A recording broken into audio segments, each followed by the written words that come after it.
Dave, do you have people on screen yet? No, we don't have anyone on Zoom right now. So please go ahead.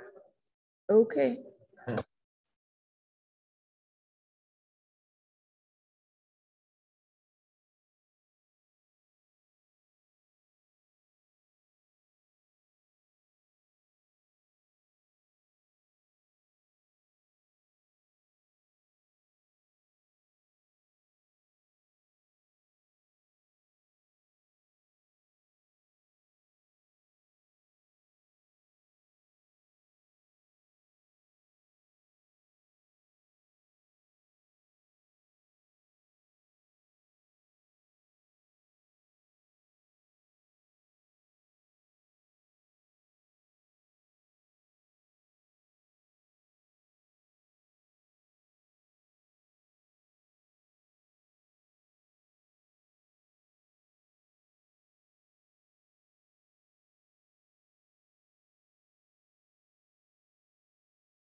Deanna, I'm assuming 5 is a quorum. I'm missing the other 4 of us.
I had it on once, and I would like to turn over the election to Deanna.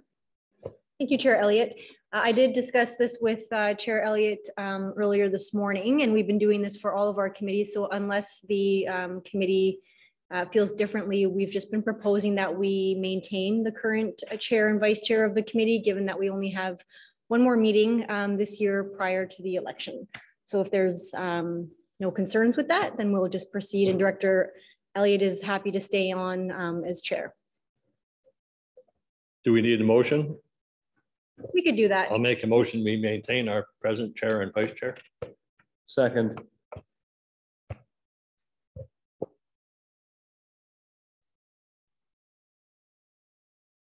you want to vote on that? Is everyone good? Yeah. Okay. Great. Back to you, Chair Elliott.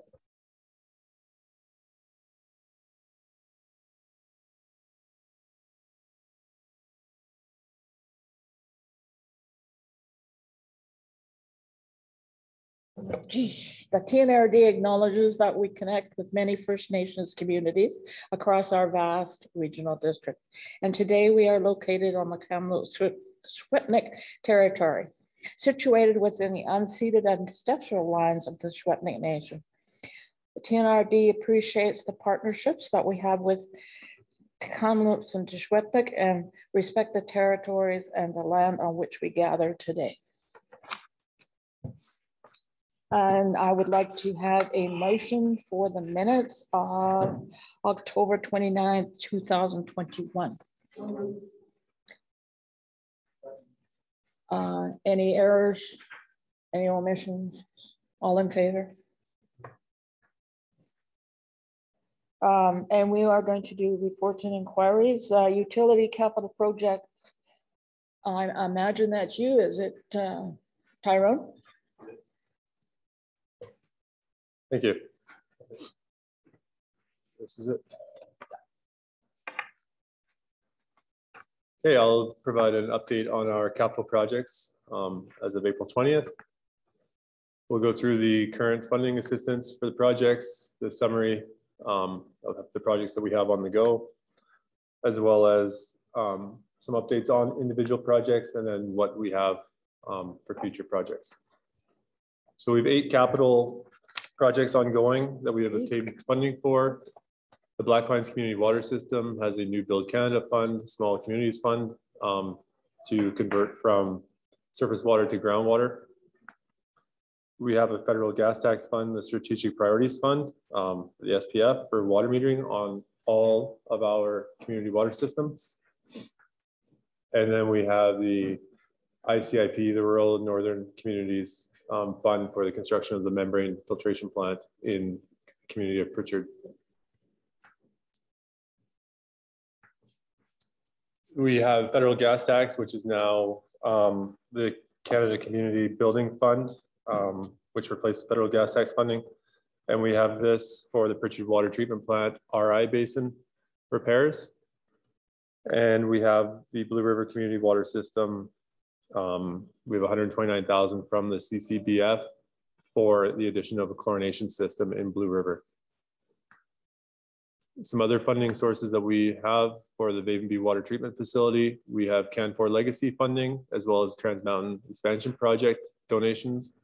And these will be funding a preliminary design on a water treatment plant, as well as some land acquisition there. Some new funding. Since the last committee meeting, we have CCBF, or Canada Community Building Fund, revenue for upgrades to the sanitary sewer lift station in Paul Lake. I'll go into more detail on these. And then multiple water systems. So on both November 18th, 2021 and in March 10th, 2022, we have CCBF revenue approved for use for automatic transfer switches and other improvements such as flushing units. And we'll discuss this one more in the operations update. So there's a grand total of $127,000 there for the for multiple water systems. So a brief summary of all the capital projects that we have going on right now.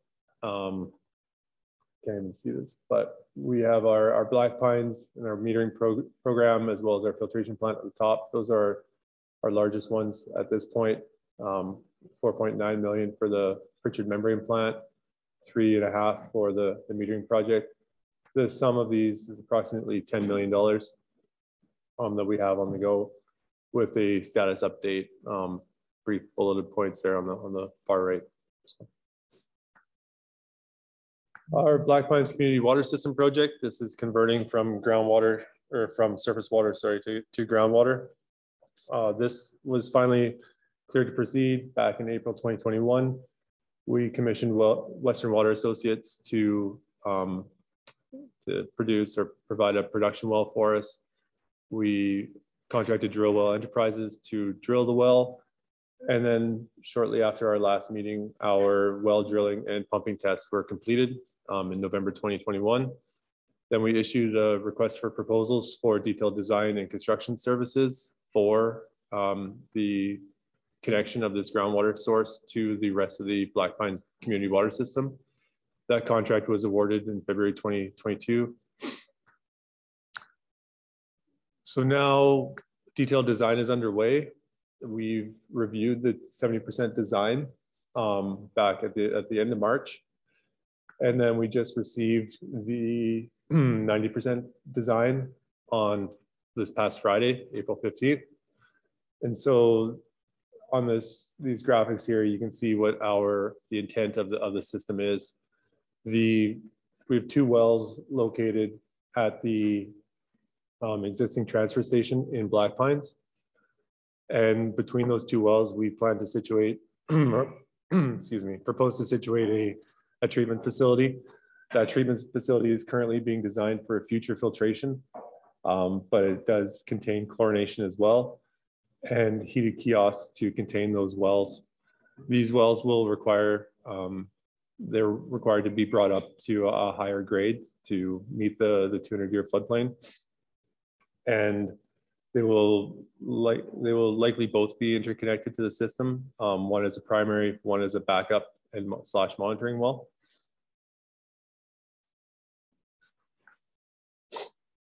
And the grant on this project requires us to be completed by the end of March 2023. So it's a very short time frame. But it's going to have a huge benefit to this community water system, converted to groundwater here. So onto our water metering project. This is almost complete. All of the meters have been installed to date. So we have 1,050 meters installed in all of our 11 water communities. And we have, right now we're working through some issues with some software programs, but basically we're completing the incomplete work and correcting the deficiencies. So the installs have been completed. There's a software update in October 2021 that triggered additional contractor work. So the endpoints stopped communicating. The contractor is currently in Blue River this week to complete the work there. They went through Vapenb and they started in Spence's Bridge about a month ago. And it's successful so far. Just after our last meeting, we had our utility rates amendment bylaw was passed at the board meeting on November 18th, 2021. Within this bylaw, we had mock billing. So mock billing was required for a minimum of 4 quarters prior to going to metered rate billing. So right now we are still on flat rate billing for all the communities. And we have started mock billing for select communities in Q1 of 2022. So I put an example of what our mock bill looks like. There were 5 communities selected based on the water data, the water consumption data that we had. So we selected Spence's Bridge, Wallachine, Del Oro, Evergreen, and Maple Mission as the first 5 communities to start mock billing. And those bills went out about 2 weeks ago. And within the newsletter, there was a write-up indicating, please do not pay this bill. Please pay your flat rate bill. So we'll see how that goes. And they were watermarked with the mock bill do not pay on there. So within this bill, we can see, I don't know if you can see it very well on here, but there's a consumption from January 1, as well as a consumption from the end of March. And then we have our base rate plus our volumetric rate on here.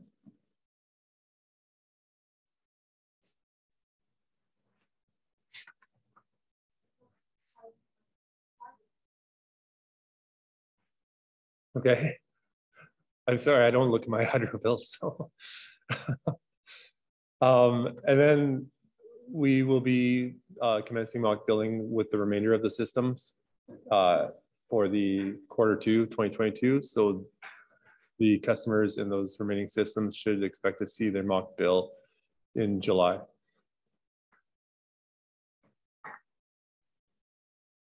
We continue to encourage our customers to use the Ion Water app and the webpage. So this allows our customers to view their individual water use. They can sign up on ionwater.ca. And then our substantial completion date was June 30th, 2021 in the contract, but due to these additional delays as well as the COVID-19 pandemic, we've been pushing that out. So we do expect to complete this under budget still.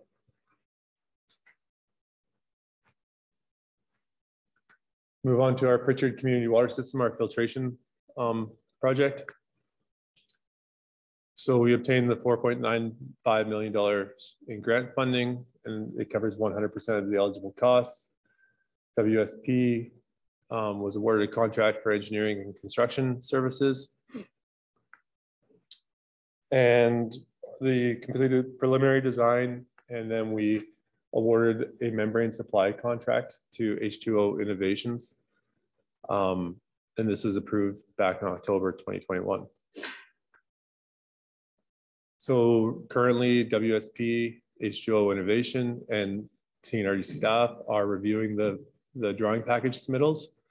So we're reviewing the layouts, the assemblies, the equipment, the process, and working through that. So once that is approved, the drawing package from H2O Innovations will be available to WSP.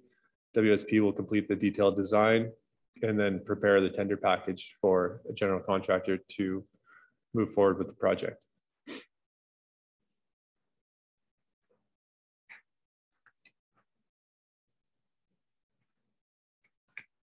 Another Pritchard project was our Pritchard wastewater treatment plant. And this is our rapid infiltration basin repair. So we've had a long-standing issue with our treated effluent surfacing or breaking out of the ground surface. We awarded a contract to True Construction in September 2021. The work started in October 2021 and was completed in December 2021. Then there were further emergency works completed in January 2022. So what this diagram on the bottom right shows is what the final repair looks like. So there's a gravel, I don't know if there's a gravel underlayer that's supposed to convey the treated wastewater to the South Thompson River.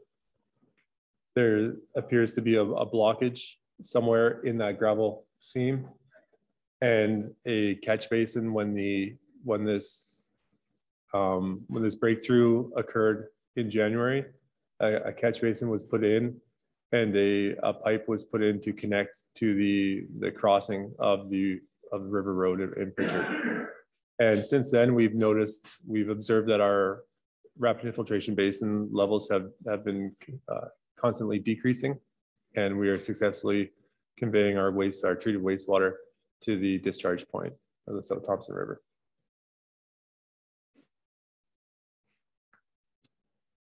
The only thing remaining on this is planting of a few trees.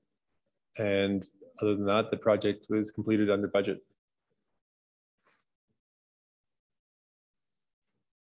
So.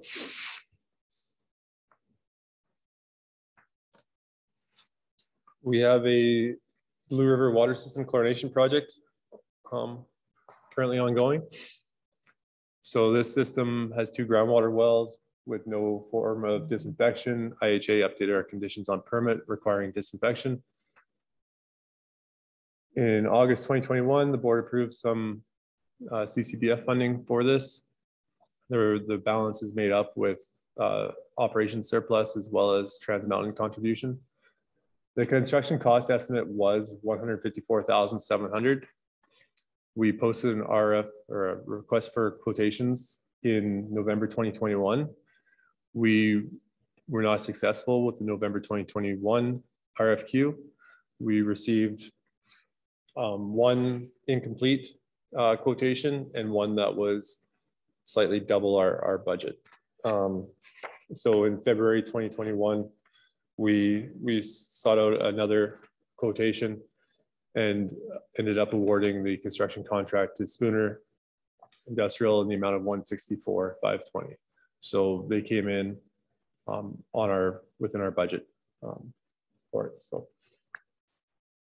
the materials and equipment are currently on order. We estimate that we're basically waiting on the equipment to show up and the materials to show up, and then we'll start the construction. It's not a long construction period on this project, and we expect to have this completed by the July 1st, 2022 deadline that IHA has.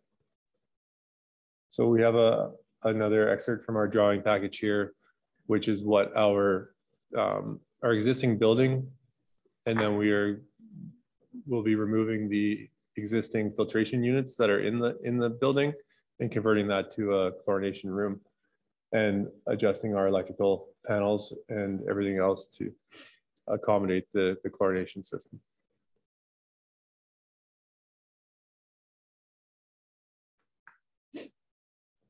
Moving on to Vapenb water system. This is a new project right now. We have secured a statutory right-of-way through the Petrocan site. This is running from Kapczynski Road to McCorvey Road. This will allow us to loop that system. It will also give us another spot to tie in an future water treatment facility. So we've also commissioned True Consulting to complete an engineering pre-design report for a future water treatment plant on the previously donated site, the water treatment plant site down at right by 411 Cedar Home Road there. So it's a fairly close proximity to our existing intake and near our existing infrastructure. And that site will allow us to accommodate a water treatment plant. The pre-design will provide the scope and cost details for a grant application. And the funding for this project is from both Trans Mountain, primarily used for the right-of-ways, and then the Canfor Legacy donation for the preliminary design.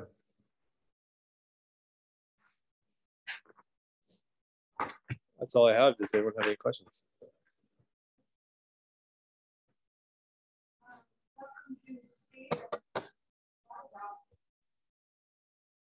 Do you have a question, Steve?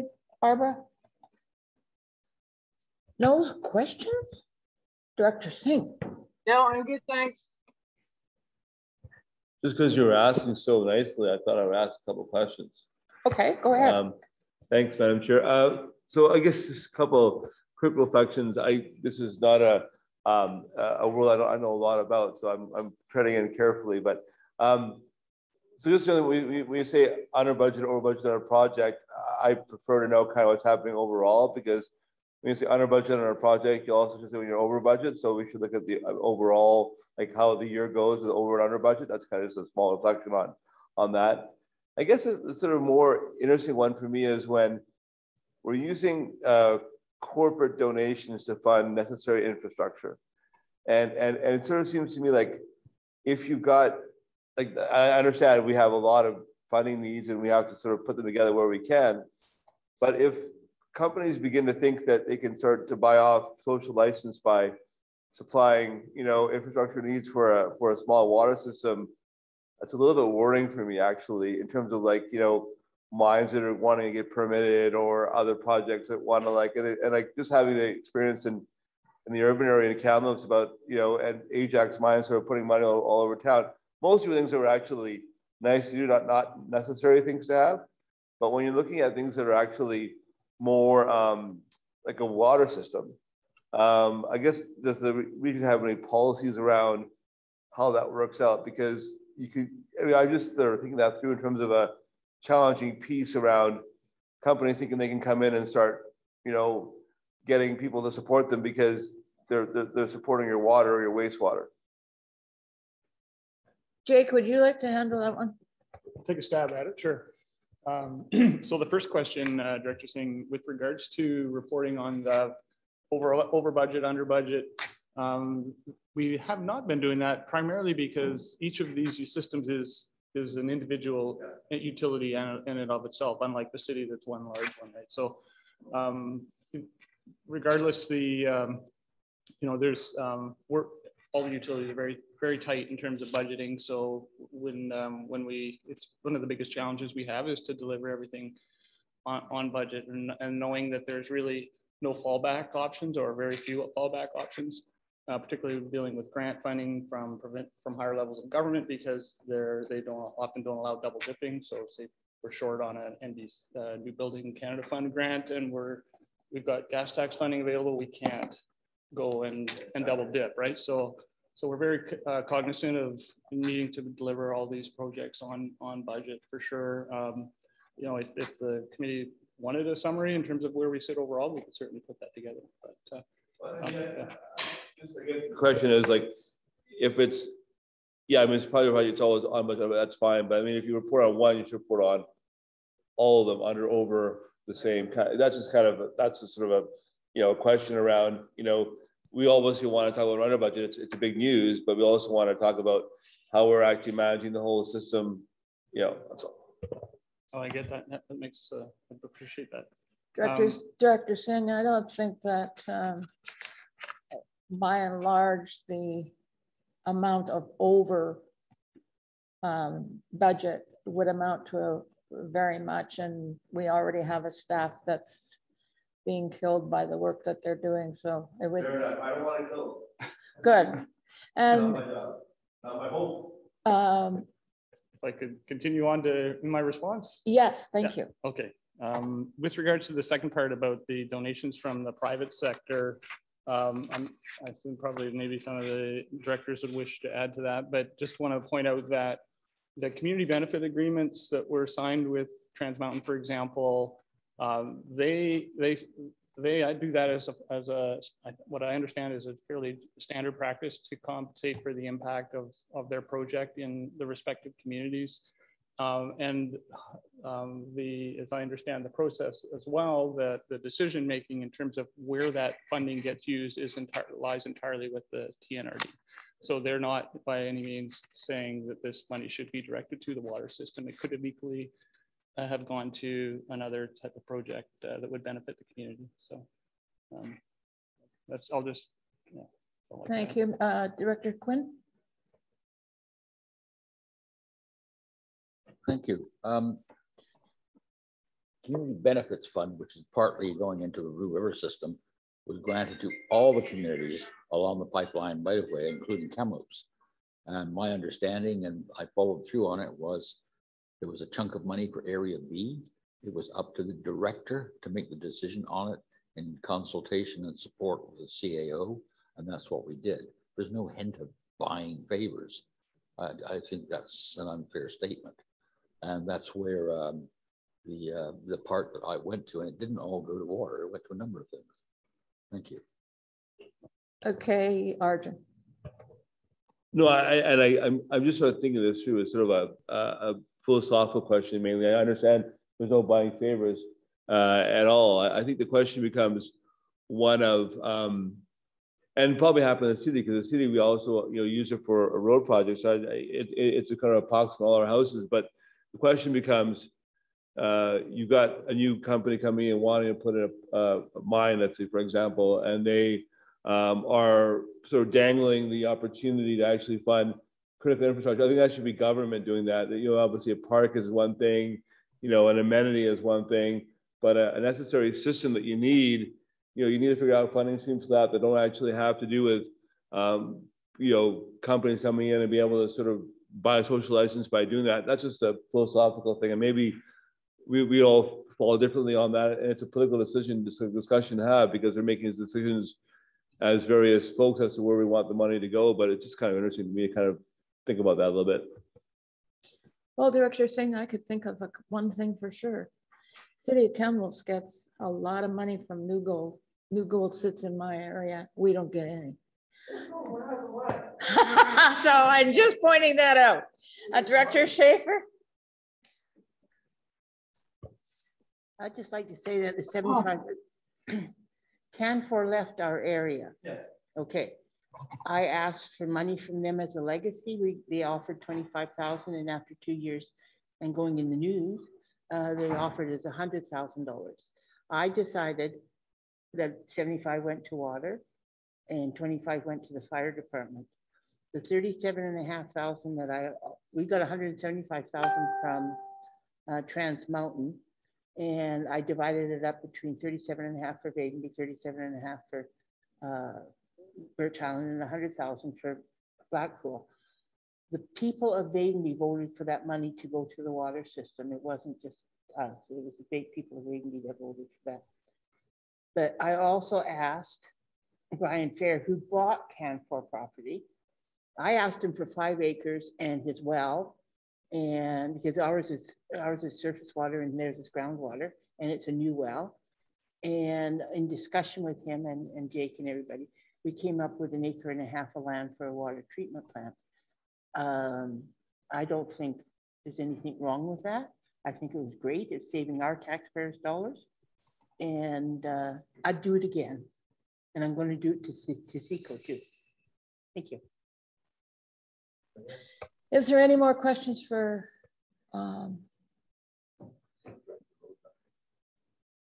Director Roden? Do you have a question? Yes, I do. Thanks. Just a quick question about the mock bills for the water systems. You say that you have to send out quarterly billings for a year. Was this something the TNRD decided on, or was it a condition of the grant? The 4 quarters of mock billing was in the bylaw amendment for the utility rates. Okay, thank you. Any more questions for Tyrone? Steve? I'm not trying to embarrass you, Tyrone, but could you introduce your new person? Oh, that's on my list, Mr. Chair. I'm sorry. And actually, Mr. Devlin is going to do it. Yeah, sorry, I should have done that at the start of the meeting, and I communicated with Director Elliott to do that at the start of the next point. But as you brought it up, Director Quinn, I'd like to introduce Phil Goudreau. Phil is our new utility operations supervisor. He joined us just in February 14th, so just a couple months ago, and he comes to us from the Rocky Mountain, Lake Louise, Golden area. A lot of experience in small water systems, and we're really happy to have him on our team. It's been a position that I've wanted to create since about 4 months after I got here. So really happy to have him on board. So, and acting as a right-hand man for Tyrone. Could you say his name again? Phil Goudreau. Did I get the last name accurate, Phil? Yep. I have a little presentation page on my update. So.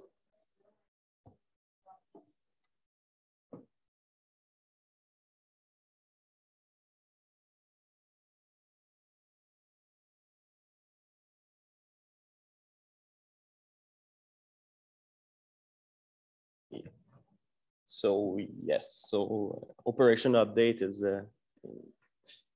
what I will go through with you guys right now. So I'm gonna kind of re-say what Jake just said, but new operation supervisor is the first item on my agenda. I'm gonna go over the last meeting we had that you guys had, I guess, in October. I'm gonna go through the community water system highlights, our wastewater system challenges, and what's next to be expected. So, so I had a little page prepared on my little presentation page on me. So yeah, I can go through that real quick, but I accumulate like 10 years of experience in utility work, mainly with small utilities. And I kind of specialize a little more in water distribution throughout my career. I worked in Quebec, Alberta, BC, and USA. And my last job was with Parks Canada in Lake Louise.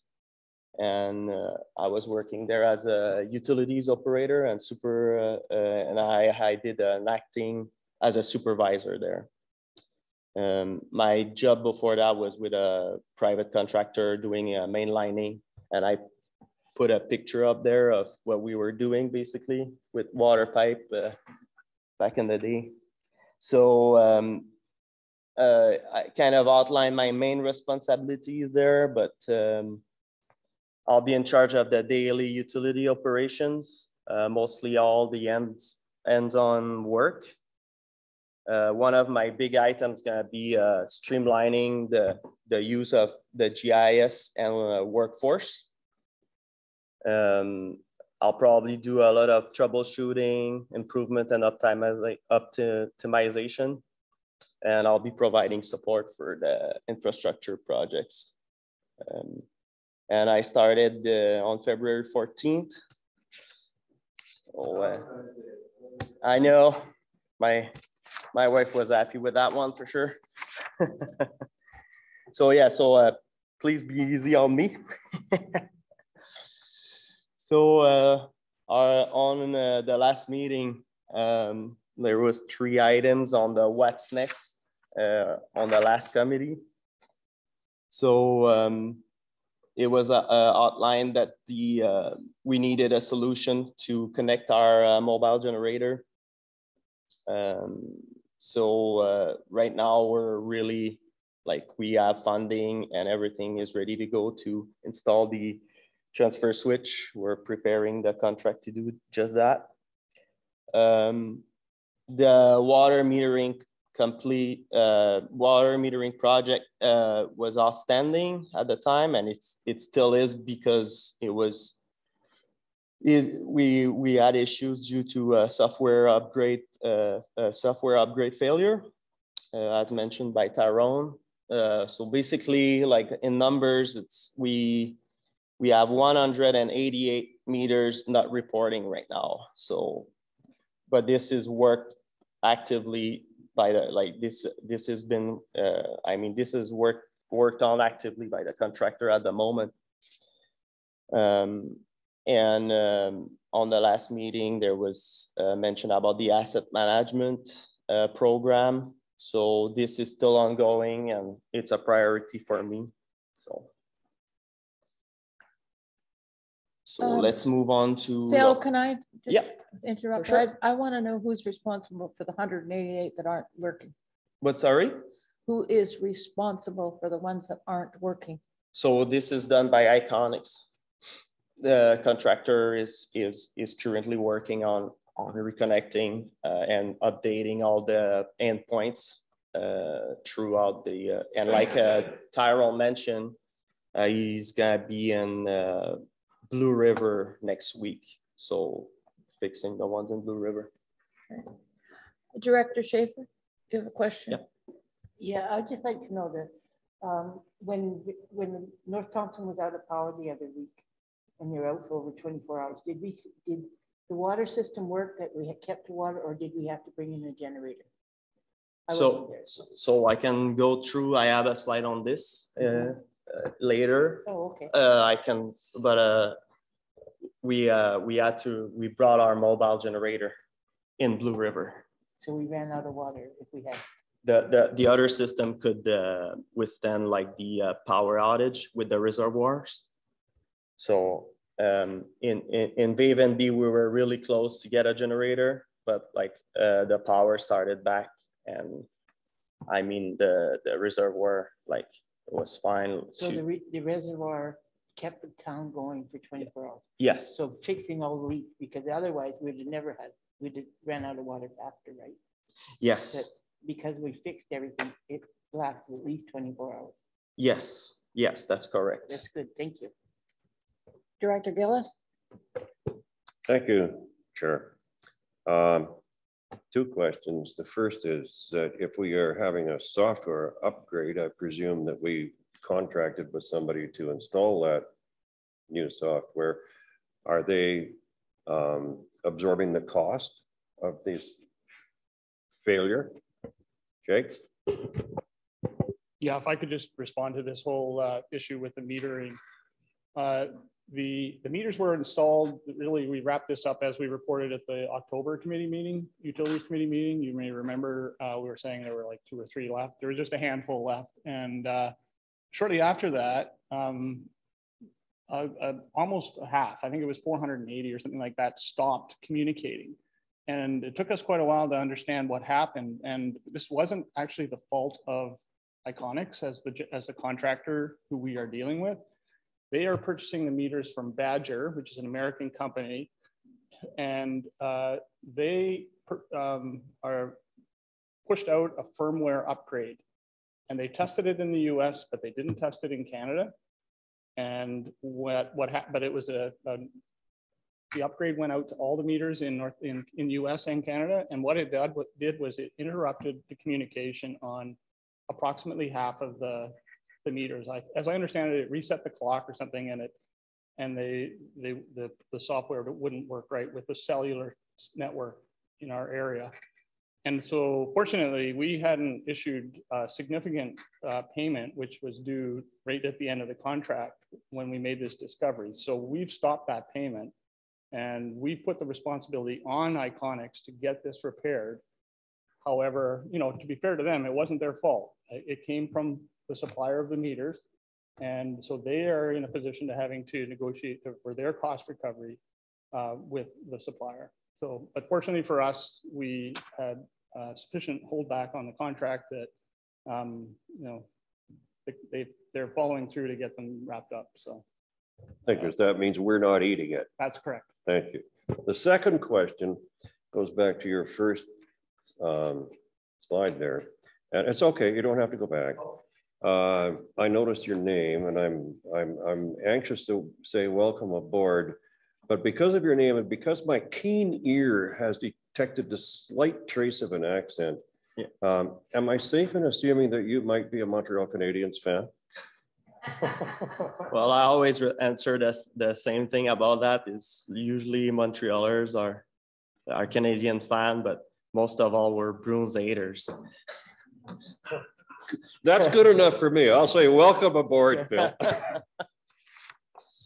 All right.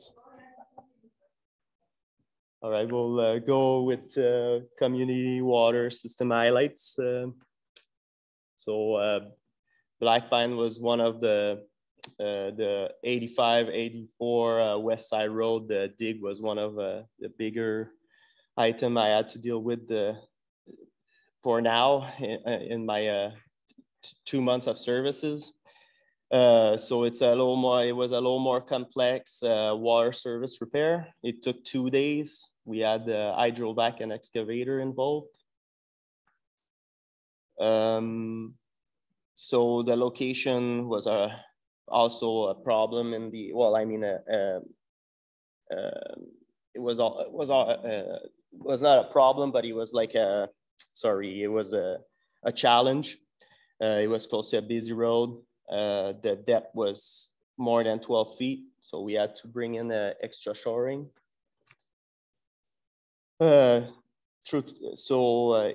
I just put in a slide to show like the completion of work, and we had like a nice word sent out to the excavator operator that you can read. But so everything went well at the end, although it was kind of a more complicated item. So back to the power outage. It affected mainly Blue River, but it was a power outage that was almost like regional from Kamloops to all the way to Vapenb. But like most of the system ran on reservoir. So the main issue we had was in Blue River, which has more flow at this time of the year than all the other sites. You can see on the graph how it turned out during the night. But the red line is horizontal because we lost signal at that moment. But like the blue line is kind of an estimate of what happened during the night. So basically the reservoir drained from 85% to 35%. So that event basically like solidified the need for a backup generator solution. So for this instance, we used the mobile generator. And so we were really happy to have it at our hands at that time. And it also highlighted the importance of leak detection. So did you have any questions on what happened during the power outage? Nope. Oh. This outage happened almost exactly the same time as last year. It was almost exactly the same number of hours. And last year we ran out of water. This year we didn't. So the portable generator certainly helped. Thank you. Do we have one generator or two? As of now, we have one mobile generator for the whole TNRD. So what would we be doing if the water ran out in Basin and other places at the same time? I think as a plan B, we could run the generator, fill the reservoir in one place, then move it along. And that's gonna be one of the main kind of advantages of having automatic transfer switches, because it's a really easy transfer from generator power to, or from utility power to generator power. Yeah, so we could probably, well, I mean, we can also rent a generator, like if we have really a long multiple outage. In Vapenb, we have a fire department that has a generator. Is there anywhere to make that portable just in case? I'm not sure about this. It would need to check for, I mean, those things have specs. I don't want to speculate on them. I just because, yeah, it takes an electrician to tell you if you could use that generator for utilities, because yeah, with the phases and yeah. Arjun? Thank you, Chair. What's the generator powered by? It's a diesel power, I believe. Yes, I think so. I guess there's no generator of that sort of oomph that would be powered by solar or anything like that. There's no like actually renewable energy kind of power source for those kinds of units, I imagine, right now. No, not yet. And as an emergency device, I think like we're still at the fuel level for emergency devices for you know, for responding to emergencies. And I don't think there's any other reliable options as of now. All right. I have a question about the economy of scale to solar power to generators or whatever. So if we were to put solar power on each one of the pumping stations, what kind of a cost are we looking for? Tyrone, do you have any idea? Have you ever looked at it? Yeah, I'll try and answer that. I'm not an expert in solar, but I know a little bit. The power requirements to provide, you know, for example, days of operation of the utility, like the pumps themselves, would require capacity battery banks, absolutely massive, and huge solar arrays to make that work. So from a practical perspective, that's not really an option. However, that said, we do want the utilities to continue to communicate, even though if the pumps won't run, we want to know what's happening. And so in our utilities, we install what we call UPS, which is uninterruptible power supply. And essentially it's a fancy battery, and it will continue to communicate what's happening on the reservoir level and you know, chlorination levels and those sorts of things for a period of time after the power goes out, until such time as those batteries die. And we're actually on the Black Pines project right now. We're contemplating using solar as a substitute for that what was traditionally a UPS device to provide some communication and low level of power for that purpose. Yeah, that's certainly an option that we're looking at using. And we do use solar for communication from reservoirs where there is no power, and we use that to communicate the signal down to our pump stations and that sort of thing, but not practical for actual pump operation. Considering the environment today and the way that we're supposed to be looking at environmental issues, and the fact that we are going to have water systems probably into the next millennium, I would like to see some of that planning go towards environmental issues that are not using things like diesel for a extra a plant, like a diesel generator. There must be something else that we could plan that would be environmental friendly. So Director Quinn. At this point in time and the stage of technology, solar power from Blue River is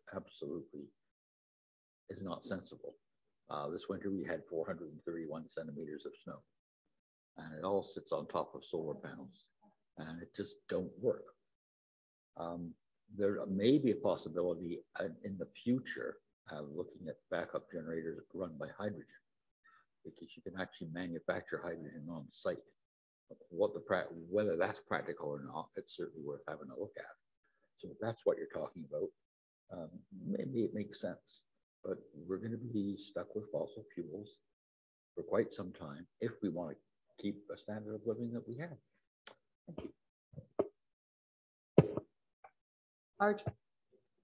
Yeah, and I appreciate the answer from staff around, and I even appreciate Dr. Quinn's comments, funnily enough, about just what's happening around the nature of technology right now. And I think that it's very true that right now, the technology for lots of the more heavy duty applications isn't there, but I think it's so rapidly evolving. One of the things I do thank Chair Elliott for talking about keeping an eye on it, because I mean, every time that I hear every few months, there's just new innovations. I've heard of actually a electric logging truck now in Vancouver Island, which is actually was talked about by a guy from Kofi. So things are sort of seeming to happen every week that are more and more. And I think we have to kind of keep our eye on it from a perspective of staff and just kind of see what the possibility is, because I know with the Clean BC plan the province has, there's sometimes even grant funding or those kinds of things available for this kind of work. So it's certainly something you want to make sure is completely reliable with water. You don't want to have any issues. But as technology gets better and planning gets better, I think to just be able to sort of keep an eye on it. And Dr. Quinn mentions hydrogen. That's also something that's kind of sort of come on the radar more and more last little while. But I think just the key thing is to reduce the emissions out of all these operations as much as possible. The other thing too is that we have a very diverse regional district. Half of us live in the desert. So, we sympathize with Director Quinn, but some of us don't have that issue. Robin, do you have a reason to have that light on?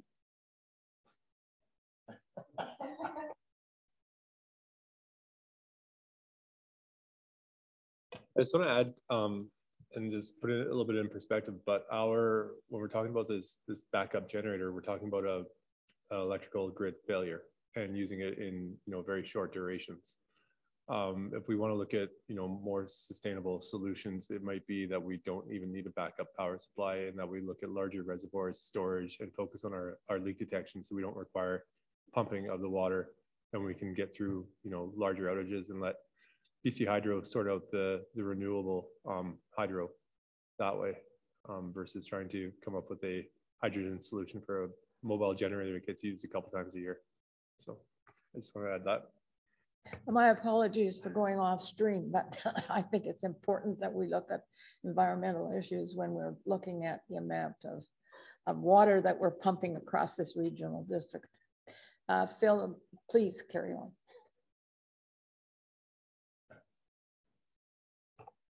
So a little update on Del Oro.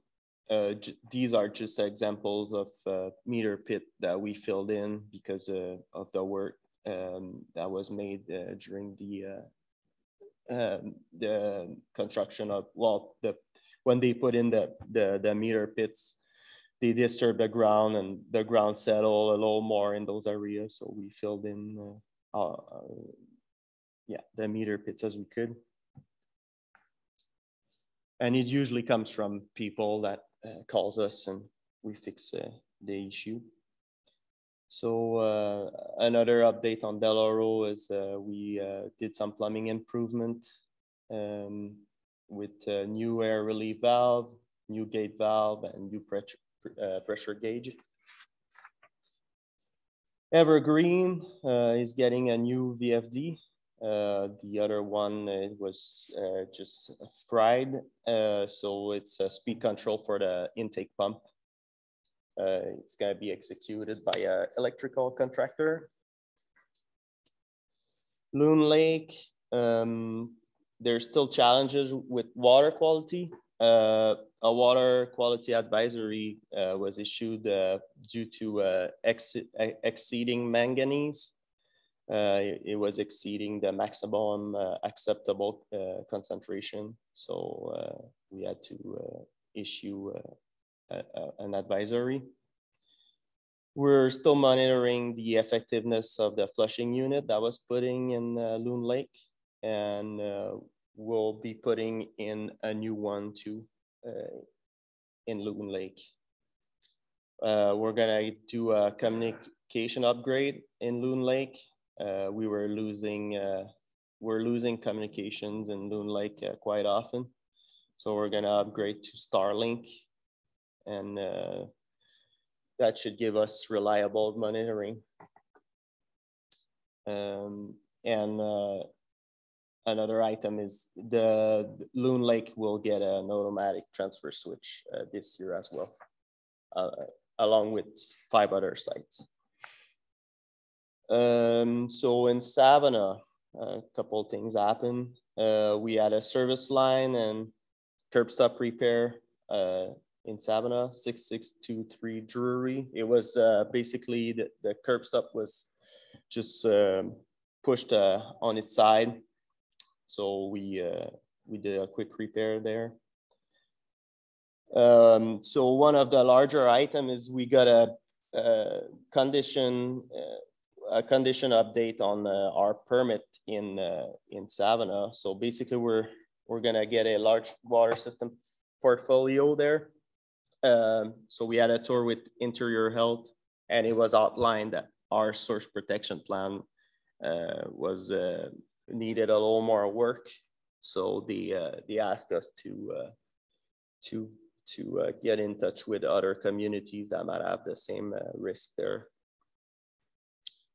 for their water intake. So yeah.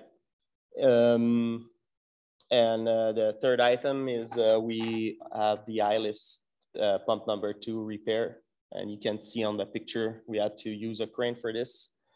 We had high vibration issues, and it's gonna get fixed by KPM, which is a millwright company. Any questions? About the vibration, yeah. Because it's right across from the railway track. Yes. So those trains are shake dishes in your cupboard. So I can well understand that the issue is right across the road or right beside the railway track. How were you going to deal with that? I mean, it's going to be there no matter what. Yeah, you can go ahead for sure. Yeah, I can help on that. So the vibration issue that we're looking at on this is from the alignment of the pump and the motor itself, and not caused externally. So during the upgrade, I believe in 2018, when the new pumps were installed, a previous motor was reused, as that motor was newer, but it wasn't new. So that's the motor and pump assembly that has vibration issues. And so checking the vibrations on these vertical turbine pumps is a pretty standard maintenance or preventive maintenance item to look at annually or every 2 years. And once those vibrations increase, then you look at rebuilding the pumps, repairing them. So I don't believe it has anything to do with the railway and those vibrations.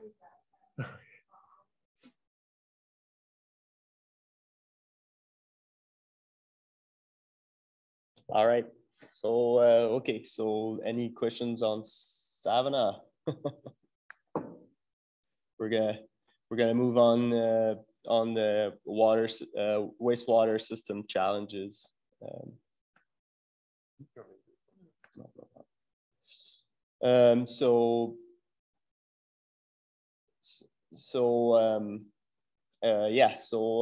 Pritchard and Paul Lake. So the Pritchard water has been like historically harder to treat when it was cold. So we're experimenting right now with an added polymer to aid the clarification.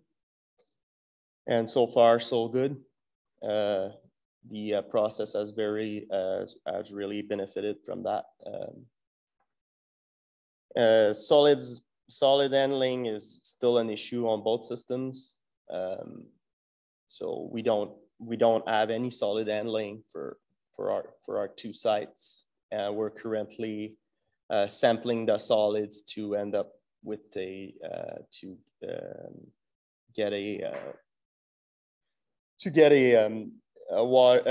dewatering study made on our solids. Do you want to add to that, Tyrell? I can add to the solids dewatering. So the costs for removing sludge from our systems has increased significantly. And we're looking at alternatives to hauling with septic trucks from Pritchard and Paul Lake to the city of Kamloops and disposing of it there. And we're looking at, there's an example unit in the bottom left corner of a Draymad bag where you condition your solids, and then it basically thickens it up. So you're hauling less water and more solids versus that. And you can dispose of these in landfills versus at the city of Kamloops wastewater treatment plant.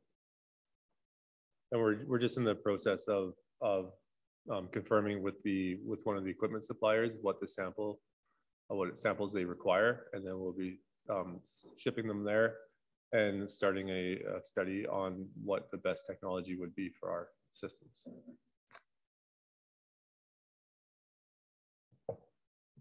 Maybe I can add that like with wastewater and solids, like the kind of the heart of the war is removing the water from them. Like that's where you can save cost on handling them, like shipping or whatever, like where you're getting rid of them. So what's next? Just a question by Carol. Carol? Oh, sorry. Yeah. Could you explain what a polymer is? So I don't know. Yeah, it's kind of like the picture doesn't really help us here, but it's basically, it kind of help us, but basically like what the polymer do is it helps like dewater, like it helps like separate the liquid from the solid. Yeah. So you can see on the picture, this kind of an example of a flak. So the polymer help with that process. Sorry. So it's a chemical. So it's usually, it can be powder or water. Ours is the liquid version.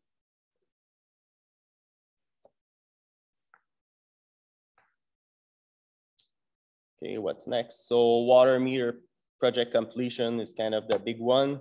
Once Iconics has reviewed all the sites will be able to start troubleshooting for leaks. It's going to be kind of a priority. Some of the priority projects for 2022 for me is the installation of 2 automatic flushing units, one in Loon Lake, like I said before, and one in Savannah. And the installation of 6 automatic transfer switch to accommodate our mobile generator. And another item I'll be working on is more tools for troubleshooting the system, mainly trending, but with the existing software that we already have. And yeah, for sure, like I said before, I'll be working on the work orders and the GIS system. Questions? Director Quinn. Thank you. My understanding is we've just about corrected all the leaks in Blue River, which is why we now have full reservoir most of the time. But I understand that was one outstanding. Is that correct? And what are we going to do about it? So I'm too new to say that I like to be absolutely certain that there's no more leaks in Blue River. I think it still needs to be investigated from my part. And it's gonna be my first priority for sure. I think the night flows in Blue River are still pretty high. So, but that's just instinct. It's not data yet based. I can add a bit to that. When we lost the communication from the water meters, we also lost the almost real-time leak detection data as well. So we know that we address the majority of the significant leaks, but we also aren't aware of any significant leaks that have popped up since then. So there's still the one outstanding. Yeah, and really like the meter technology is great for helping us identify leaks, addressing existing ones and identifying new ones. And systems will always leak to some degree. And our plan is to, address the majority of the leaks as they come up and be able to get ahead of them versus wait for the water to surface. The homeowners now can also see their own data and have leak flags, email, text, or phone them saying, hey, you have a leak here. So it's ongoing, but Blue River has come a long ways, and the large leaks have been addressed there. So. But I'm aware of one, and that property has since changed hands. I don't know whether the new owners are aware of it or not. Pardon? Sorry. I'm aware of one that's still out there. And to my knowledge, it hasn't been fixed, and that property has changed hands. Thank you.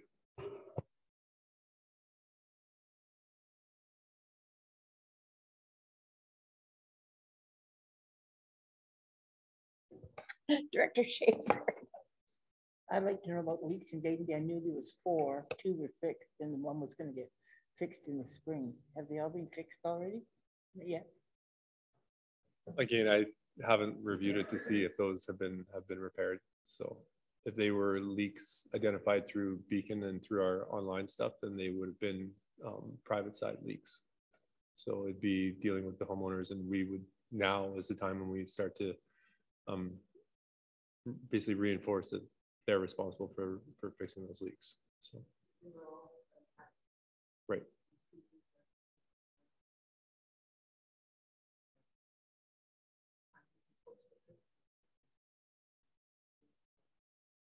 Okay.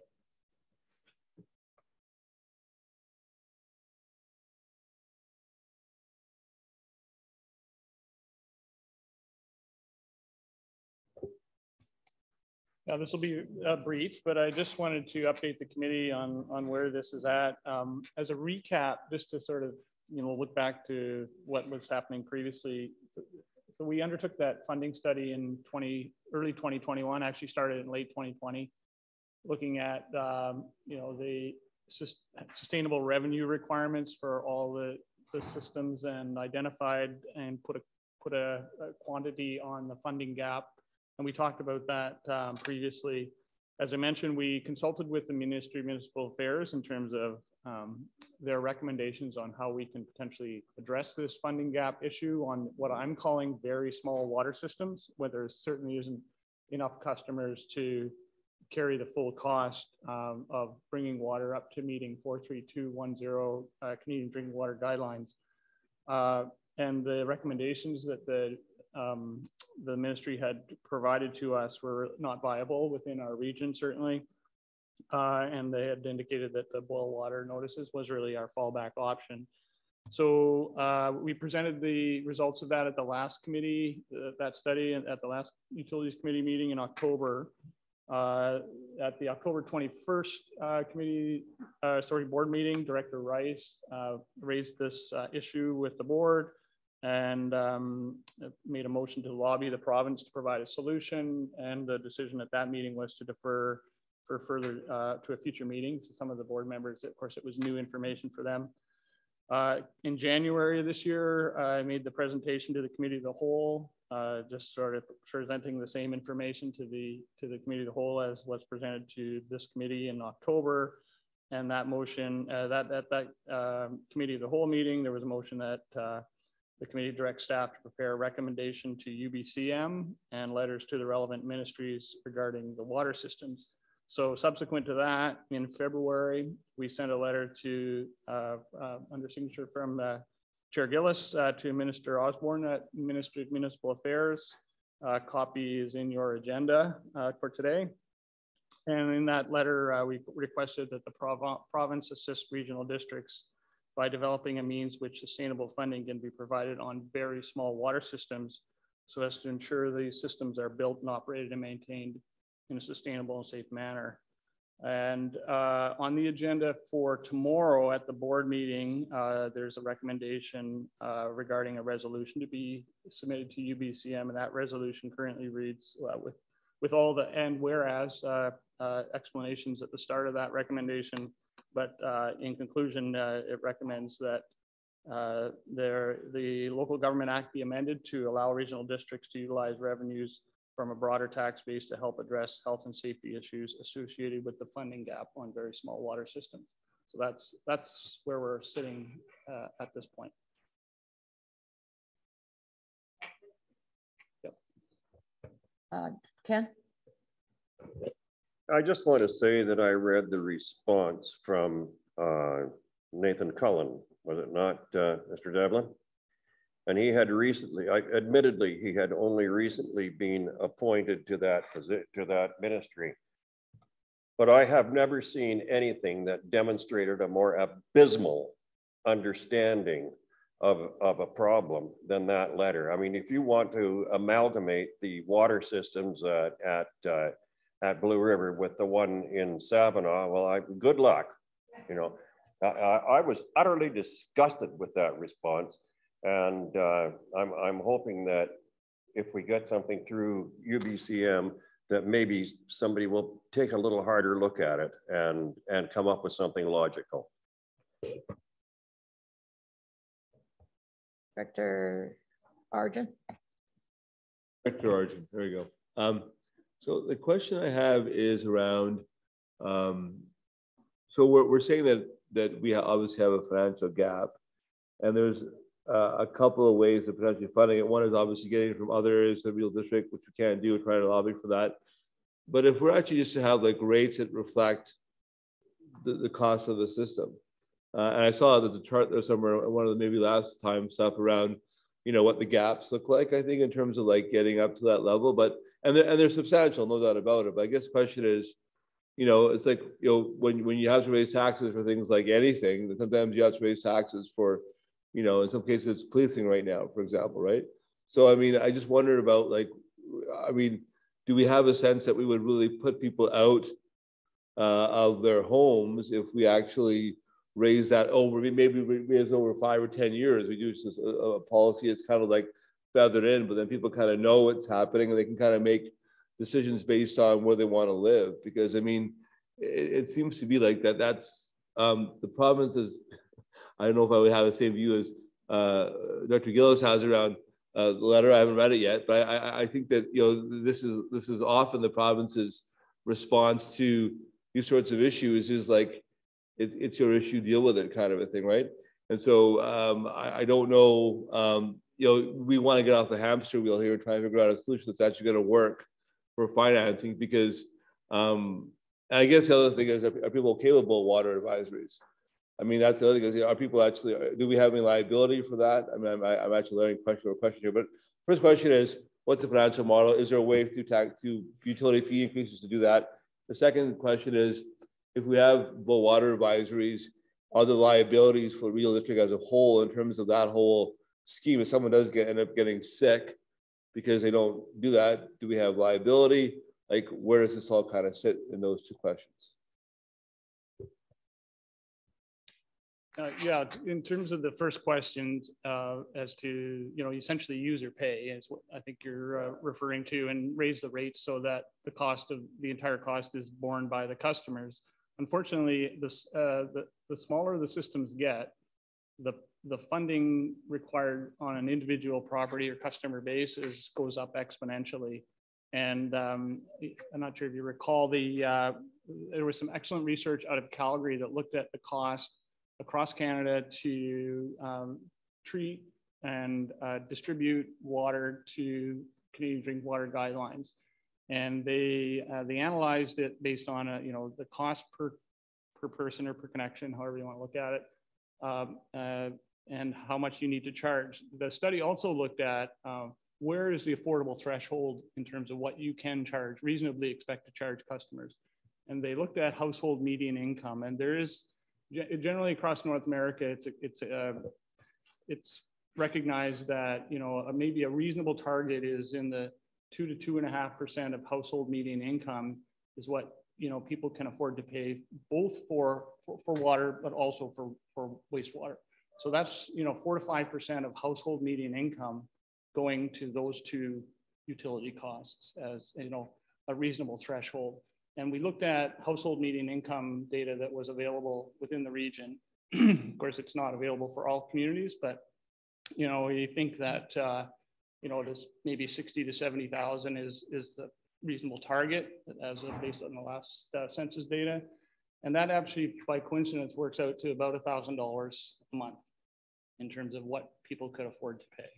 And generally, we're already charging essentially what people can afford based on that. If you draw the threshold using that 2.5% of household median income.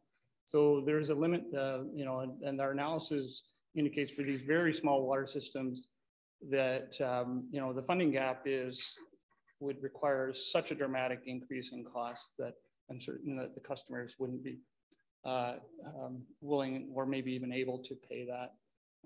And so that's been the dilemma, is that as they get smaller and smaller, we have a water system with 16 or 17 customers on it.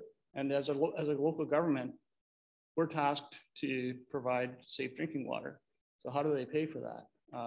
You know, previously these systems were under provincial control, under waterworks districts and those sorts of things. And what was, it is still referred to as a CPCN, or Certificate of Public Convenience and Necessity, was the way the province regulated those. Well, many of those systems went defunct because they weren't sustainable from a funding perspective. And so they've encouraged local governments to take them over. So we've taken them over, but the problem still exists. So I just want to, about this broad-based study we're talking about and the threshold of affordability, I think that, I'm not sure that, I think that's a rule, it's not rural urban, that's a study probably talks about rural areas, so I think it has some obvious validity. The question becomes to me, like I've heard this funding, this number about housing, like 30% of your income, right? But I was at a meeting a while ago where people were saying, well, it can vary depending on where you are and what you're actually not spending on, what you're spending on. So I think that, you know, maybe even having a conversation with the customers to say, like, these are the issues that we kind of face, you know, and we're not getting, you either have a boil water advisory or you pay more. I'm just exposing it to folks because like, you know, some people might be able to pay more, right? I'm not saying that across the board. I'm just saying that I think using broad numbers to sort of peg it of affordability has strengths and has weaknesses, both in that sort of analysis. And so, you know, to really to try to hone in as much as possible, what people can afford in those areas, you know, would be, I think, a good thing, because we need to kind of try to, obviously, otherwise they're going to be having these low water advisories, which isn't ideal, I guess. So that would be my thinking about that. So I guess it's really around not just pegging it on the broad study we're talking about, but actually looking at how do we actually figure out more granularly what the affordability threshold is for these folks we're trying to serve. Steve Rice, you've had your hand up a while. I'm sorry, but Oh, go that's ahead. okay. No problem, no problem. Yeah, and looking at the numbers, we've looked at these numbers, and they're, I mean, if you started going a user paying, trying to get to the threshold where we're paying for these water systems, I mean, you'd be doing dramatic increases every single year. And I think we're sort of at the peak in some of our rural communities' water systems and stuff like that. I mean, it's just not even feasible. The one thing I'd like to add is on the resolution, on the therefore line, I know it said, you know, we can expand our tax base, but I was under the impression that's existing funding. I would like to add to that they would also explore a business model or an avenue to a business model that would address funding from the province. There is funding you get from the province for all water systems over 500. I would like them to explore a business model from the province, so we don't have to expand our tax base if they would find a funding model for water systems under $500. We're an entire regional district that has 11 water systems under 500, or I think all 11 of them. Anyways, I think the province needs to step up to the plate on that. And I'm not sure that therefore line addresses that. Thank you. Steve, I do know that all of our water systems are under 500 people, have 500 hookups, including Savannah, which is the biggest one. That's what I thought. So does that address that, Jay? Pardon? Addressing, if we're going to bring that to UBCM, I would like to include in that therefore line that, you know, the province explore an avenue or a model that addresses funding from the province, to additional funding that doesn't exist right now, to enable them to apply for funding for communities under 500 from the province. So a new source of revenue from the province, which I don't think that therefore line addresses. That's all I'm saying. Okay, we'll take a look at that. Arjun, you have a comeback on that? Don't come back, just an addition to the UBCM process. Resolution is great, but you also, I think, want to ask for a meeting with the minister at UBCM to kind of, don't take Chair Gillis because he's mad at him, but you know, just basically have a meeting with the minister to sort of lay it out. And there's a whole bunch of stuff. When I joined the UBCM executive in 2013, 14, they were just finishing up the small water system work. I've already talked about Mr. Devlin about that. He knows about that. But there's a bit of a history there as well we have to kind of work through. But I think that to educate the new minister around, you know, obviously he's from rural northern BC, so he kind of knows that as a ground truth thing. But in terms of the actual provincial opportunities for funding, so all I'm asking for there is you also would ask for not just resolution, but you ask for a meeting with Minister Cullen. Thank you. And I think we all know what happens when you go and get a resolution passed. It by the time it gets to where it's going, it's probably 3 years old. So, you know, like I don't have a problem with resolutions as to how we think, but it doesn't help with small water systems. And when I take a look at what we had in this regional district, 15 years ago, where we were subsidizing all these small water systems. And now we can't do that. And so we have things like Maple Mission, who've got 15 people that can't afford to continue to provide what is being asked for through water. And yet the province is telling us that we should and could, or should and will, provide potable water through the Canadian 1, 2, 3 thing. We don't do that because we can't afford it. And so to my way of thinking, personally, from a rural perspective, is that they have to find a new financing way to deal with small water systems, which is not amalgamating them.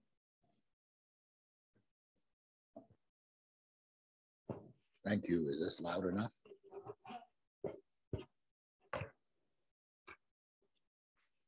Seeing we're talking about a resolution for tomorrow's meeting, let's think out of the box a little. The province has just announced a huge pile of money for small places for mitigation for fire. Fire, water puts it out. Maybe we combine the two. That's thinking outside the box. Okay, back to the agenda. Mr. Gillis's letter is in your agenda. If you have any comments to him, who is walking away at this point.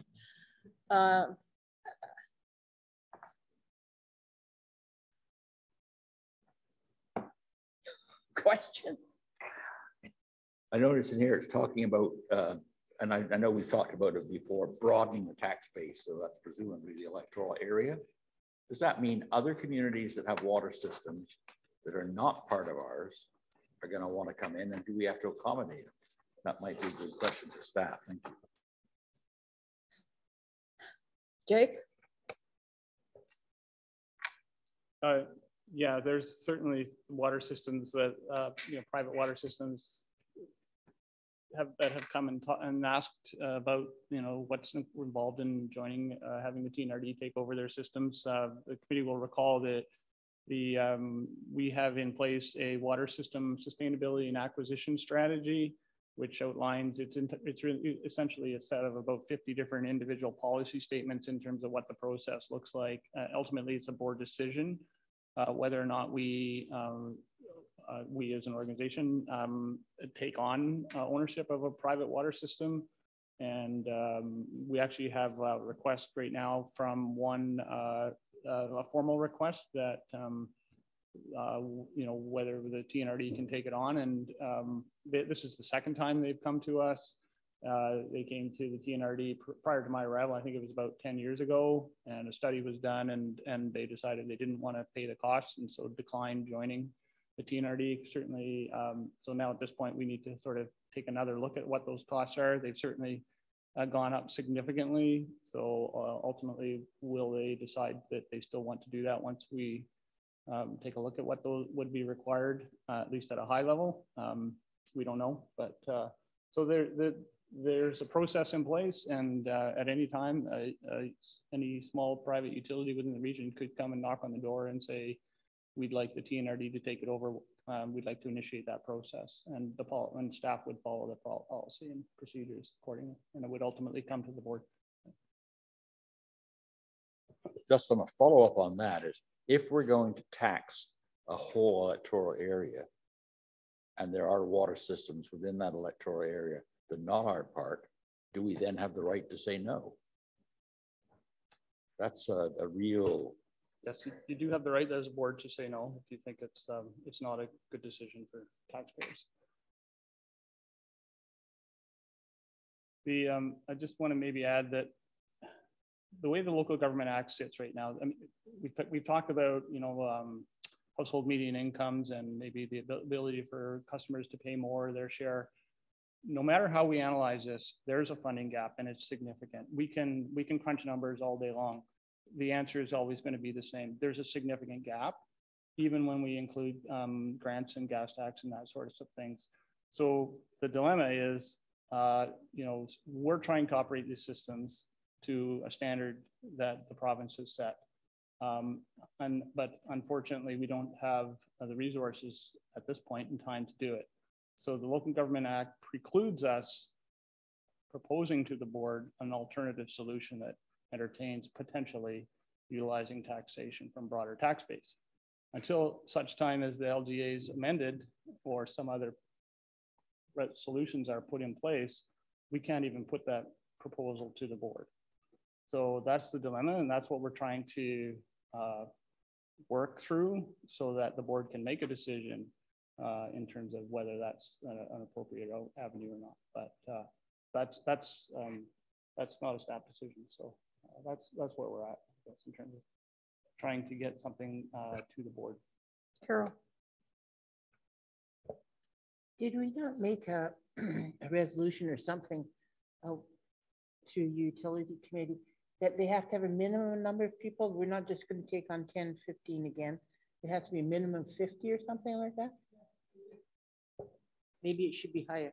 We don't currently have that in there. However, the study, you know, if a small system comes in and asks, and we look at the costs for them to come on board, they, as part of the process, we would identify all the funding or the gaps to bring that system up to current standards, which almost automatically requires a filtration system if it's surface water.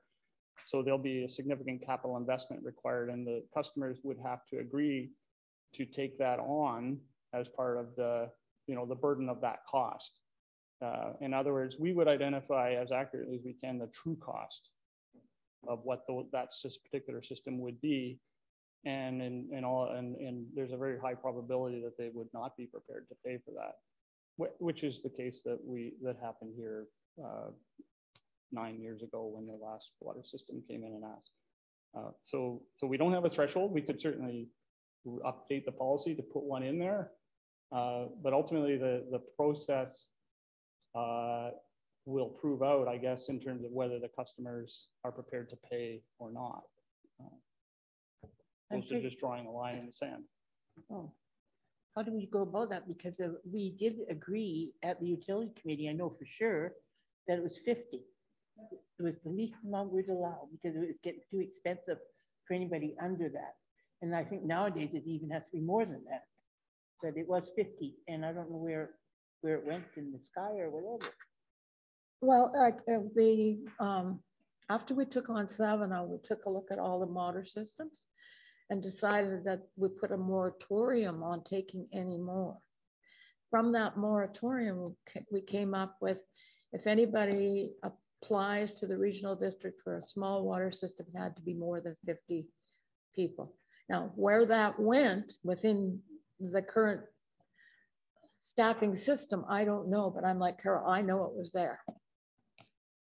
It's not currently in the water system and acquisition sustainability. So then it must be strategy. Some kind of a policy within the regional district somewhere. And it would go back at least to 2010, 2011, somewhere in that area. And I know, I'm like Carol, I know it's there. So, or it was, and if it isn't, we need to put it back. It would have been 2014 and above. Arjun? Yeah, thanks, Chair. I was just, so is a solution pathway we've kind of figured out right now, basically the ask for the change the LGLA to allow us to actually fund from other sources, or are there other potential solutions that we've kind of outlined that might work? So the February letter was, the wording was more general in nature. It was, you know, we're asking that the province assist regional districts by developing a means in which sustainable funding can be provided on very small water systems. So right. It's a pretty broad. Now the proposed UBCM resolution is more specific. It targets amending the Local Government Act to enable the board to at least contemplate using broader taxation. What would staff advice be on the broad versus specific? Because I think that have we already got to the point where like that's the only solution, the resolution tomorrow, or do we think that there might be other things that might be out of the February letter that we can come back to? Because I think what we want to try and do is not cut off any potential here for solutions that might come out that don't actually involve amending the LGLA potentially. I don't know what they would be, but I mean, or have that in combination with other things. So like for me, I'm still thinking, you know, there might be some utility rate increases, not to the level that, you know, create the whole system. So is there other things we're thinking about too? That's the first question. I have one more. I personally don't have other strategies that in terms of, unless the province was to, so I think Chair Gillis had proposed that they create a funding program, specifically a provincial funding program that would help fund operating costs for very small water systems owned by regional districts, but that doesn't currently exist now. Mr. Hildebrand, you have a comment? Thank you, Chair Elliott. Jake and I talked about this, and just a broad request. The province, I don't think, is going to get any traction. And so we sat and talked about maybe we need to kind of be more specific in our ask to try to get a specific ask and get the attention of the minister, because we've tried this for how long now, Jake? And we continue to have these discussions in this committee. We need to move something forward, or we're going to get to a point where there's going to be a huge cost increase, or we're going to have to walk away from the system. So that's the problem.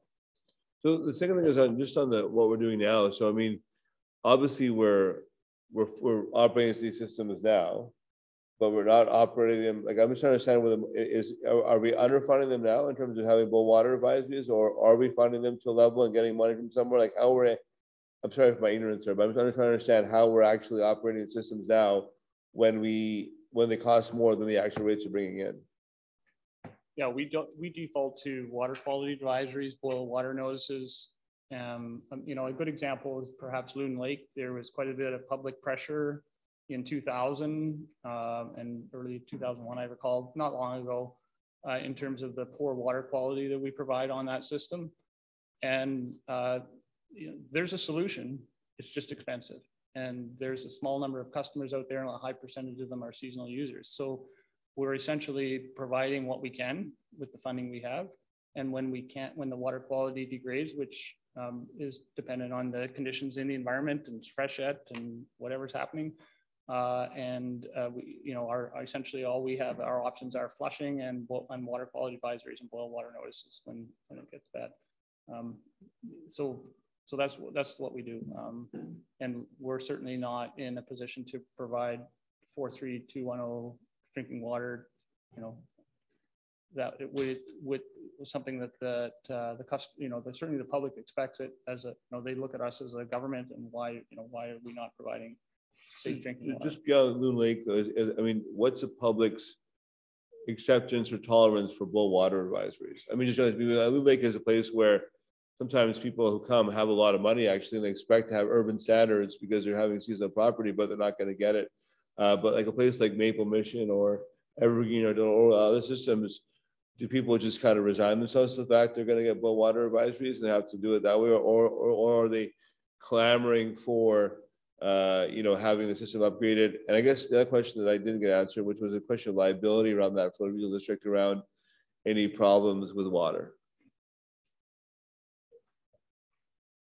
Okay, first part, I guess, in terms of you know, there's a lot of deficiencies out on these systems. We undertook master planning work in 2018. We have a binder for every system that identifies the upgrades that should be done, and they're categorized between low, moderate, and high priority. There is over 40 in 2018. I believe the total was over $40 million worth of capital work that should be done on these systems. The high priority work is, you know, would be well into the 20-30 million range probably. So there's a lot of deficiencies out there. I guess we do the best we can with the funding we have available. And so that's the status quo. It's a big challenge. And we certainly do get a lot of complaints from public when the water quality degrades. In terms of liability, I mean, I'm not a lawyer, obviously. In reviewing the Local Government Act with Doug Ray and Deanna, it's not entirely clear. There's a potential, it appears, that the entire regional district could be held liable if, in the event of a claim against the regional district for related to the water systems. But that would be, I guess, dependent on the case and where the ultimate responsibility would lie. But I think the potential is there. Chair? Bill? Chair? I've got you, Steve. You're online. No, can I interrupt real quick? I'm sorry, Chair. I'm meeting my MLA at the property in 10 minutes, so I'm gonna have to leave the meeting because I don't want to miss this meeting. We're still fighting this flood evacuation thing. Could I make a quick comment though before I leave on Arjun's question? I'm sorry to interrupt. Yeah, go ahead. Just because we've been on a boil alert for 20 years out here, Arjun, and stuff like that. And if you had to ask these folks if they wanted to have their taxes raised a little bit or stay on a boil alert, they would choose resoundingly to stay on a boil alert. And so just a little rural thought coming from, because we were on a boil alert for 20 years and stuff like that. So there is a level of acceptance to answer your question. And I'm sorry I have to leave early, but I still got to drive out to the farm. I'm at the packing house right now. So, and Jackie's going to be there at 11:45. So sorry, you guys. Have a good meeting. I will talk to you tomorrow.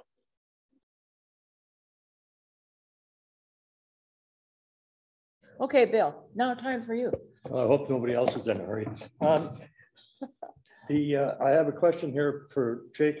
One thing that we brought forward here is the fact that our infrastructure is aging all the time too. So that besides this $30–40 million that Director Singh is, it's all these other things. But do we have any record of how much of our funding comes from provincial and how much comes from federal, besides our own tax base? Because I think most of our funding is coming federal. I don't think the province is putting in very much at all. You're referring to capital expenditures? The capital expenditures that we receive the funding for, like we use gas tax, has been extremely, and that's federal, of course. Yep. So, but how much comes from the province? I don't have that breakdown, but we could certainly put that together in terms of, going back, say, for example, a few years. Is that what you're thinking? Because I don't recall any real funding that's been provincially based that we receive for water. And so I think that's another reason why through UBCM that we should be going after the province. They bring up most of these regulations. When we put this water system in, even Maple Mission, I mean, before we even got the lines drawn, our health standards went up and increased the cost by almost double. And the District of Area, we put in a wastewater treatment plant, same as Blue River in 1996. And the next time we had a test gun on the plant, it was outdated. So we cannot keep up with these standards that they have right now. So if the province wants to change the standard, they should come out with some money. And it's the province of British Columbia, not strictly the feds.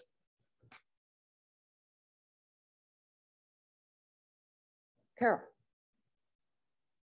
Going back to the maximum number or the minimum number, how do we change? Do we have to make a resolution, or is it an administrative policy, or is it a board policy we'd have to change or whatever? What's the process? If you'd like to see the policy updated, then I think the way to do that would be to make a motion to bring a resolution to the recommendation to the board that we amend that policy to put a threshold. My recommendation would be that we identify a threshold separately for surface water systems versus groundwater systems. You may recall that in the study that we did, there was a minimum population requirement identified for sustainable funding based on an assumed household median income affordable limit. And the population limit, I can't remember the exact number off the top of my head, but I think it was around 800 people, 700 or 800 people. Does that sound right? For the surface water system to be sustainable. And the threshold for groundwater is lower. That's an average, of course. And so, it's a bit of a danger in terms of drawing lines in the sand because every system is a little different. But can be significantly different. So we could look at maybe trying to find a reasonable threshold and bring a recommendation to the board, or if you would like us to bring it back to the committee for further discussion in the fall, that would be another avenue. But certainly I think the big thing is right now is that the policy is clearly outlines that we're going to identify the costs to bring that system up to par.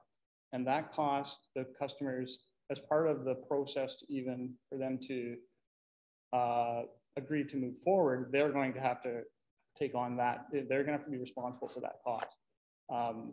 Or if there's grant funding available, that they would pay for, you know, at least the traditional 1/3.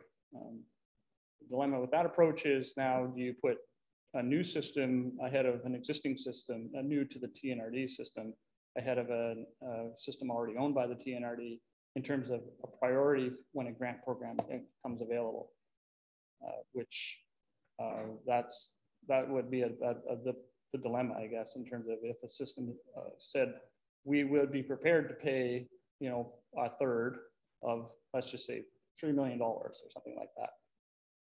And then that puts them in the queue for capital grants along with our other existing system, which we know there's not sufficient grant funding to cover all those existing requirements. I'd like to see you investigate a threshold, because if you're only doing it for 20 people and stuff, it's costly. I don't know who it's costing when you guys do this, all this work. And if we have a threshold, anybody below that will say, no, we just aren't doing that because it's not cost effective. But I'd like to see it investigated and brought back. Are you making that a motion? Yes, please. I'll second that motion. I think it has to be looked at, and that would be similar to a hospital type. Feds where we pay so much and it's based on the standard. Yes. Yes, but I was going to ask a question about, I didn't quite get the wording to Director Schaefer's motion. Is it to put to just bring back information or to actually provide a policy? It was information right now to investigate and bring it back to the utility committee.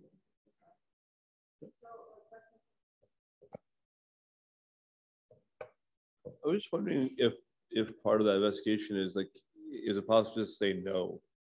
You know, just like shut the door completely on any new applications. I haven't obviously been in this committee very long, but I'm just trying to understand, like, why would you want to bring in new systems that are going to compete with already starved grants starved you know, systems? What's the thing? I mean, sometimes people have to realize that actually their settlements aren't viable. I hate to say that out loud, but I think that's part of the thing, is that, you know, sometimes people have to realize either you pay or you have to move. And so, or you have to deal with like water that's going to be sub-quality, right? So, I mean, these are choices that we shouldn't, as a government, take on, especially if we don't have them already, in my view. So I wonder whether the threshold is the right conversation, or just yes or no is the right conversation. Because, I mean, maybe it's both, but I wonder if that's a friendly amendment or something, Madam Chair, we can actually have staff look at saying, what's the sort of, we just say, no, we're not taking any more in. Yeah, a moratorium. Deanna? Thank you, Chair. I just want to be clear on this as well, just for the benefit of our recording secretary. So is it that you're asking staff to investigate changes to this existing policy that Mr. Devlin has been referencing? Is that my understanding, Jake? Yes. Okay. So maybe we could just broadly say that staff investigate changes or amendments to that policy, and then the details of what those changes will be presented to the committee at the next meeting. Would that be? And if you, yes, that's fine. And inclusive of the TNRD putting a moratorium on future for the next 2 or 3 years or something. But further to that, I mean, I think that one of the things you could do is you could say there's principles involved, like fiscal sustainability.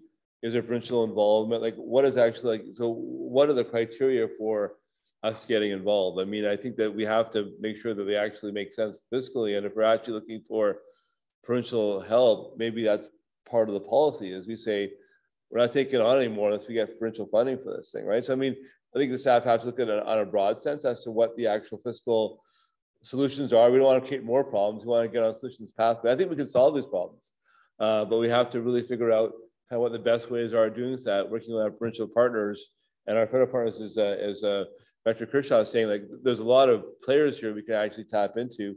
And the problem is obvious. It's just the solutions aren't, you know, solutions got to be figured out.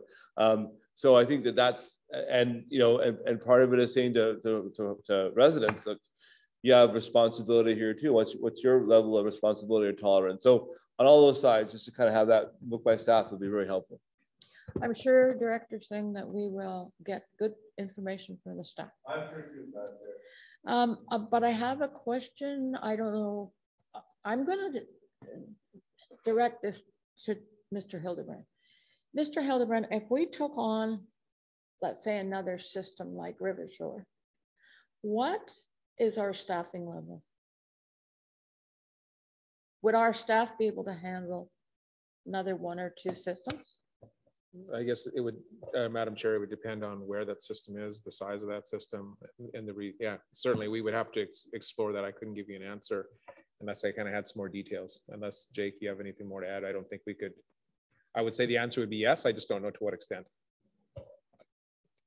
Yeah, I would agree with that. I mean, we're really challenged as it is, so we would have to look very carefully. And you know, the policy as it sits right now, the acquisition sustainability strategy policies, we're going to identify the costs, not only the capital but the operating costs going forward. And if that means additional staff person, then that would be included in the costs that system would have to be prepared to undertake.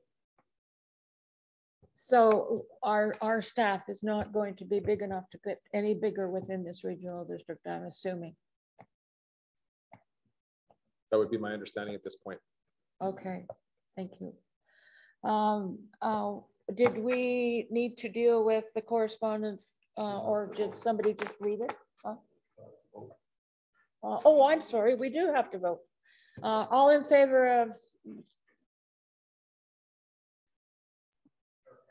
Okay, carried. Our secretary. Does anybody want to have a comment on the letter that was written? No? Okay, then I'll accept new business. Anybody with new business? Director Quinn. I just want to thank staff for being really efficient in getting the generator up to Blue River in the last power outage. Thank you.